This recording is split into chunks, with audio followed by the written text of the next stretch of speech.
Question 1 exercise 13.3।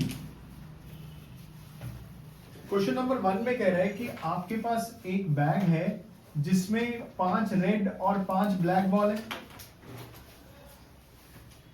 आप उसमें से रेंडमली एक बॉल उठाते हो तो ये या तो रेड होगी या ब्लैक होगी।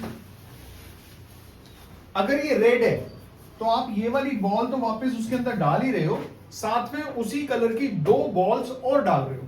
यानी अगर रेड आई तो अब आपके बैग में 7 रेड और 5 ब्लैक बॉल हो गई हैं।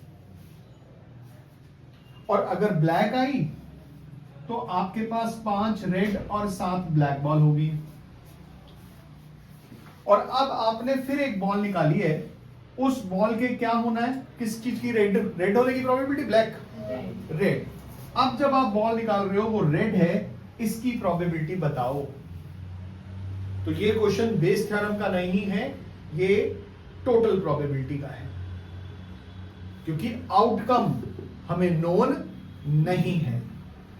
बेस थ्योरम में आउटकम नोन होती है। ठीक है।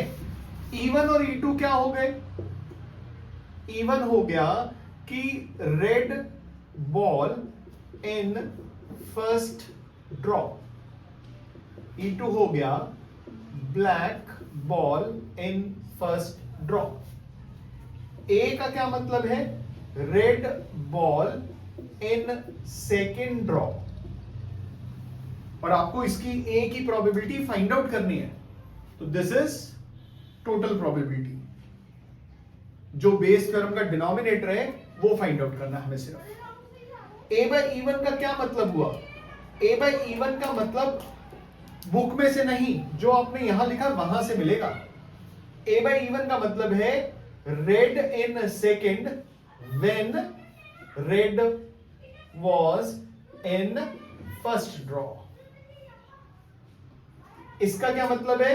Red in second when black was drawn in first draw. तो E1 का प्रोबेबिलिटी क्या होगा?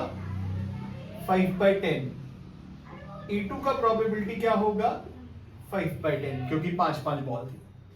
अब इसका प्रोबेबिलिटी क्या होगा A बाई E1 का? A बाई E1 का मतलब कि ये हो गया। अब इसमें कितनी रेड है? 7 रेड है आउट ऑफ 12। और अगर इसको देखें A बाई E2 को, तो इसमें कितनी रेड है? 5 आउट ऑफ 12। हमें क्या निकालना है? Probability of A। फॉर्मूला क्या? E1 into A by E1, जो आप बेस थ्योरम के डिनोमिनेटर में लिखते हो, E2 into A by E2। Substitute कर देंगे। क्लियर? पॉज कर दें।